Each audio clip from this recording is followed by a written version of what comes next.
Chapitre 20. La peur, c'est pour les nuls. Nous avançons sur la pointe des pieds toute la vie, en espérant parvenir sains et saufs à notre mort. Anonyme. Quand je vivais au Nouveau-Mexique, une amie m'a emmenée dans cette grotte dont elle avait entendu parler, dans les monts Gémez. C'est plutôt comme un gros trou dans le sol, en fait, avait-elle précisé. Mais j'ai entendu dire que c'est génial. Elle ne me l'avait pas très bien vendu, surtout qu'elle avait ajouté qu'il faudrait nous traîner à 4 pattes à l'intérieur, mais de toute façon, je ne l'écoutais pas vraiment. Les grottes ne m'intéressent pas trop, quelle que soit leur taille. Je n'y allais que pour le trajet, la randonnée dans les montagnes et ce super resto de burgers que j'avais découvert la dernière fois que j'étais passée dans le coin. La grotte n'était qu'une étape nécessaire du voyage, un peu comme prendre de l'essence. Après un joli bout de route sous le ciel infini du Nouveau-Mexique et une superbe randonnée sur un chemin de terre rouge à travers une forêt de pins à pignons, nous sommes arrivés à la grotte, exactement semblable à ce que mon ami avait décrit. Un trou à la base d'une petite colline, juste assez grand pour que l'on puisse ramper à l'intérieur. Ma copine m'a lancé une paire de protège-genoux et une lampe de poche, puis elle est entrée. Je l'ai suivie à 4 pattes, la lampe entre les dents. 10 minutes plus tard, j'avais l'impression que l'issue, de même que toutes mes chances de remanger un burger un jour, s'était évanouie. S'il se passait le moindre truc, un tremblement de terre, une crue soudaine, l'arrivée d'un monstre, d'un crotal ou même d'un moustique, on était foutus. Le tunnel de pierre blanche escarpée qui nous entourait s'était si bien rétréci que, lorsque mon amie s'est enfin arrêtée de ramper pour s'adosser à la paroi, elle a dû tellement pencher la tête en avant qu'on l'aurait dit prête à mâcher son propre cou. Mais qu'est-ce que je foutais là ? Bon, on passe à la partie sympa. T'es prête ? M'a-t-elle demandé. Éteins ta lampe. J'ai obéi. Elle a éteint la sienne juste après. Je me suis retrouvée dans les ténèbres obscures et sombres les plus absolument noires de l'histoire. J'ai senti les germes de l'hystérie éclore et pousser le long de ma nuque et, pour la première fois de ma vie, j'ai totalement compris la peur. La peur était tout ce que je pouvais voir dans ce trou. Elle était assise là, omniprésente, gigantesque, avalant tout, me regardant droit dans les yeux pour me demander « Alors, tu vas te laisser dévorer ou quoi ?» J'ai pris conscience que, sans le moindre effort, j'aurais pu me laisser aller à une crise de panique claustrophobique, à gratter, mordre et crier à plein poumon comme une vieille folle. Un truc colossal. Après, une fois qu'on aurait retrouvé nos carcasses molles et ensanglantées pour les tirer de ce trou, on aurait passé mon ami et moi des semaines entières face à un mur sans dire un mot, avec un entonnoir sur la tête. Ou pas. J'avais le choix. Craindre ou ne pas craindre ? Telle est la question. Je suis ravie de vous apprendre que j'ai décidé de remettre à plus tard la terreur frénétique pour privilégier une retraite dans le calme, en rampant vers la sortie et le pays du soleil, des grands espaces et de la bipédie. Je suis sortie de là avec une quantité flippante de sable dans les oreilles, une crampe à la mâchoire tant j'avais serré ma lampe entre les dents, et une compréhension nouvelle et profonde de la dimension du choix dans la peur.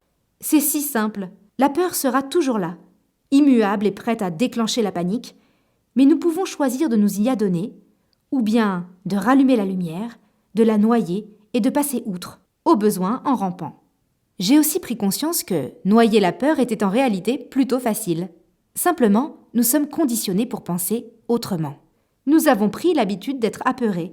Enfants, nous sommes remplis de peur, comme de sucre.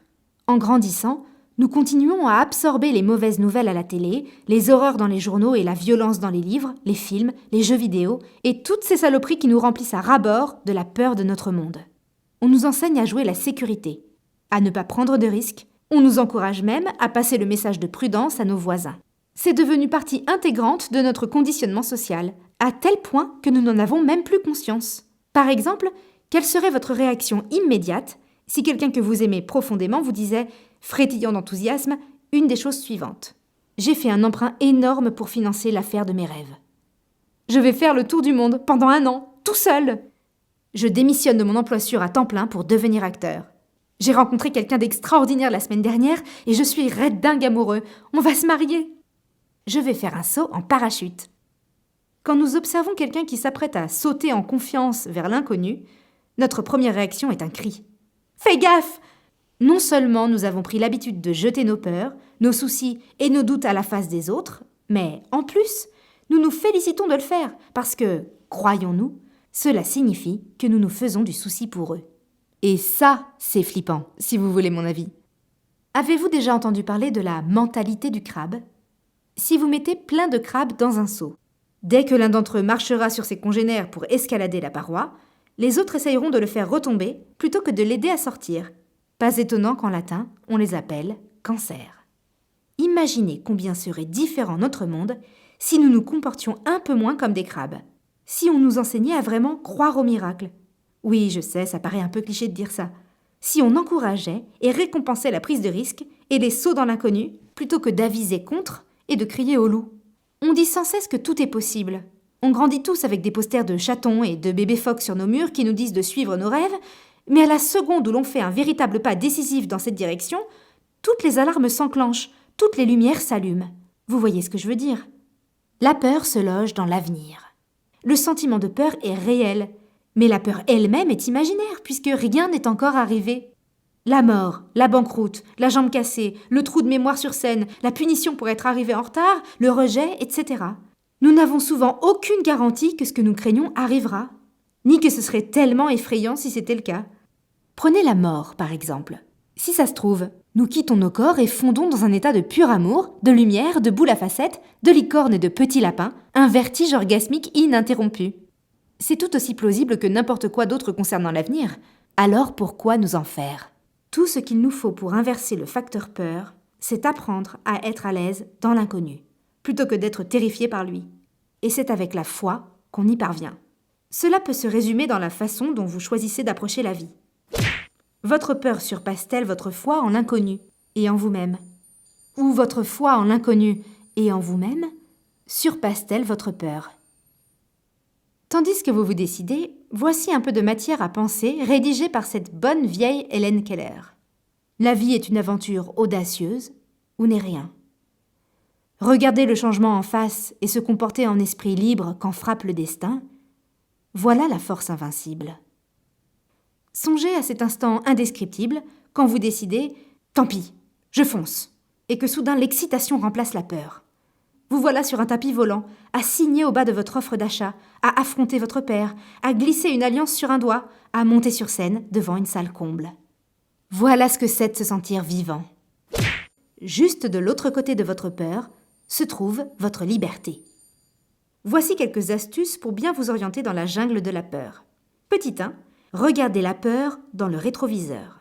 Souvenez-vous d'actions radicales que vous avez accomplies dans le passé et qui vous avaient alors vraiment donné les chocottes par leur ampleur.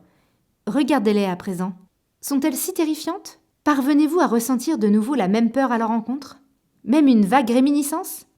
Gardez cela en tête quand vous affronterez de nouveaux défis. Peu importe combien est terrifiant le prochain saut, ce ne sera plus qu'un pet de lapin quand vous y penserez plus tard. Alors pourquoi attendre ? Pourquoi ne pas le considérer dès aujourd'hui comme un pet de lapin ? Voyez vos défis depuis votre avenir. Contemplez-les du haut de la colline de la victoire et ils perdront tout leur pouvoir paralysant. Je prends toujours en exemple mon premier voyage en Inde quand je commence à flipper. C'était l'un de mes premiers grands voyages en solo et, bien que toute mon expérience de l'Inde se résumât à cette époque à 2 CD de Ravi Shankar et quelques poulets tikka masala, je me disais que ce devait être un endroit très chouette à visiter. Je voulais découvrir des lieux complètement nouveaux, vivre une réalité la plus éloignée possible de la mienne. J'avais le sentiment que partir en Inde serait comme passer de l'autre côté du miroir. Alors, j'ai acheté mon billet et cela m'a frappée. Qu'est-ce que j'essayais de prouver ? Pourquoi ?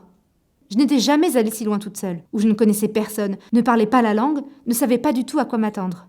Je vous promets que je m'en étais fait une véritable montagne, la chose la plus effrayante que j'avais jamais entreprise de ma vie. Je m'imaginais comme un point minuscule, très loin, de l'autre côté du globe, flottant dans l'espace, complètement anonyme. Un fantôme, une étrangère. Je pouvais disparaître sans laisser de traces. Tous ceux que j'aimais n'auraient jamais aucune idée de ce qui m'est arrivé. Pouf ! J'en étais arrivée à un tel point d'angoisse que je me faisais des films dans lesquels je me blessais gravement ou bien ma meilleure amie mourait afin d'avoir une excuse pour ne pas y aller. Pour une raison mystérieuse, annuler mon billet ne m'a jamais traversé l'esprit. Coup de chance, cependant, personne n'est mort et je me suis retrouvée dans une voiture direction l'aéroport avec la sensation de me rendre à mon propre enterrement. Du moment où j'ai mis un pied dans le terminal international, toutefois, j'ai été embarquée dans un océan de couleurs, de gens venus des 4 coins du monde, de gestes, de langues, et ma frayeur s'en est trouvée dans l'instant, écrasée par l'excitation. Je vais en Inde, putain ! Une fois dans l'avion, je me suis assise à côté d'une magnifique femme indienne vêtue d'un sari rose et portant d'immenses boucles d'oreilles en or. Elle s'est tournée vers moi, m'a souri et m'a offert un M&M's. C'est alors que j'ai percuté. « Tu n'es pas seule, espèce de dingo. Tu es entourée de gens. L'un des besoins humains de base, ce sont les relations sociales. J'ai ensuite passé 2 mois à voyager dans un pays qui est devenu l'un de mes endroits préférés sur Terre, ce qui a déclenché chez moi un amour du voyage tel qu'il a transformé ma vie. Cela, ajouté à d'autres exemples tirés de ma vie personnelle, m'a convaincu à jamais que nos plus grandes peurs sont nos plus grandes pertes de temps. Affrontez la peur armée de cette vérité. La peur est dans votre tête. Ainsi, elle perdra tout son ascendant sur vous. Petit 2. Retournez la peur comme une chaussette. Quand vous sentez que la peur prend le dessus, regardez-la sous un autre angle. Commencez par la décortiquer, afin de trouver ce qui vous effraie vraiment pour mieux pouvoir le retourner à votre avantage plutôt que de le laisser vous abattre. Montrez-lui qui est le chef. Faites-lui avaler sa cravate. Par exemple, j'aimerais écrire un livre, mais je n'arrive pas à m'asseoir et à l'écrire pour de bon. Pourquoi ? J'ai peur que le résultat soit très mauvais. Que se passerait-il si c'était mauvais ? Si c'est mauvais, j'aurais l'air d'un idiot. Et alors ? Les gens se moqueront de moi. Et alors ? J'aurai honte. Donc, vous n'écrivez pas votre livre afin de vous protéger de ne pas vous sentir idiot et de ne pas avoir honte. Maintenant, renversez le tout. Vous sentiriez-vous plus ou moins idiot et honteux si vous n'écriviez pas votre livre ? Plus. Je sais que l'idée est bonne. Ça a toujours été mon rêve. Alors, votre stratégie de ne pas l'écrire afin de ne pas vous sentir idiot et honteux fonctionne-t-elle ? Non. Puisque vous risquez de vous sentir honteux et stupide dans les 2 cas. Qu'est-ce qui est le pire ? Essayer de l'écrire et obtenir un mauvais livre, ou ne jamais l'écrire et vivre la non-vie d'une médiocre mauviette honteuse ? Vivre la non-vie d'une médiocre mauviette honteuse. Décomposez la peur afin de pouvoir analyser et désamorcer ce qui précisément vous effraie dans la situation. La peur est tout entière dans la façon dont vous choisissez de regarder les choses. C'est pourquoi, en changeant de perspective, vous pourrez utiliser la peur de ne pas faire ce que vous voulez faire comme un carburant dans votre quête de gloire. Petit 3. Vivez l'instant présent. Est-ce qu'il vous arrive quelque chose d'effrayant, ici, là, tout de suite ? Maintenant, assis dans votre fauteuil, est-ce que quelque chose de vraiment mauvais se produit ou sont-ce plutôt les pensées dans votre tête qui vous mettent en panique ? Vous dépensez une précieuse énergie qui pourrait vous servir à tout déchirer en pétant les plombs dès le début. Restez plutôt dans l'instant présent. Connectez-vous à une version supérieure de vous-même. Si vous êtes sur le point d'entrer au tribunal, de sauter d'un avion ou de demander votre augmentation, respirez dans le moment. Restez en lien avec l'énergie source. Maintenez haute votre fréquence et votre foi dans les miracles plutôt que de succomber aux peurs de votre esprit, et vous verrez que vous serez plus à même de gérer correctement la situation que vous vous apprêtez à affronter. De plus, 9 fois sur 10, c'est bien plus effrayant dans votre esprit qu'en réalité. Petit 4. Coupez le robinet à conneries. Soyez plus conscient des informations que vous absorbez. Quel blog lisez-vous ?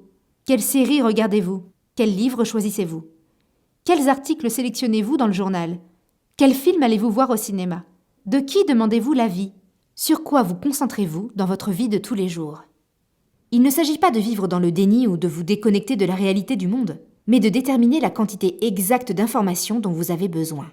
Est-ce que vous êtes en train de jouer les voyeurs devant un accident de voiture, ou bien de collecter de précieuses informations qui vous permettront d'apporter au monde un changement positif ? Vous noyer dans la peine et la souffrance n'aidera personne. Pas même vous. Pas plus que vous priver de nourriture n'aidera ceux qui ont faim.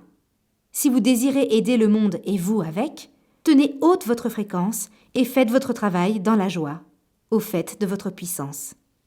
Petit 5. Ne pensez à rien d'énervant dans votre lit. Notre esprit se transforme en loupe géante qui grossit 1000 fois nos angoisses quand on est allongé dans notre lit, à 3 heures du matin, sans rien pour nous distraire. À moins que vous ne décidiez de sortir du lit immédiatement pour passer à l'action, ne gâchez pas votre temps à penser à vos problèmes. Chaque fois que vous le faites, vous vous apercevez le matin venu qu'ils ne sont pas si graves. Vous le saviez, et pourtant, usez de vos capacités de méditation pour sortir les pensées dérangeantes de votre tête.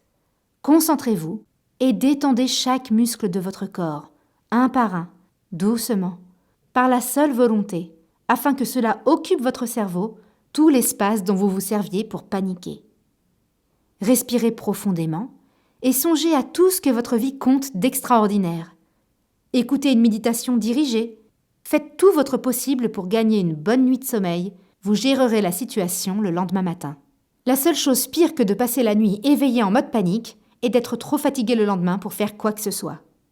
Petit 6, aimez-vous. Vous serez invincible.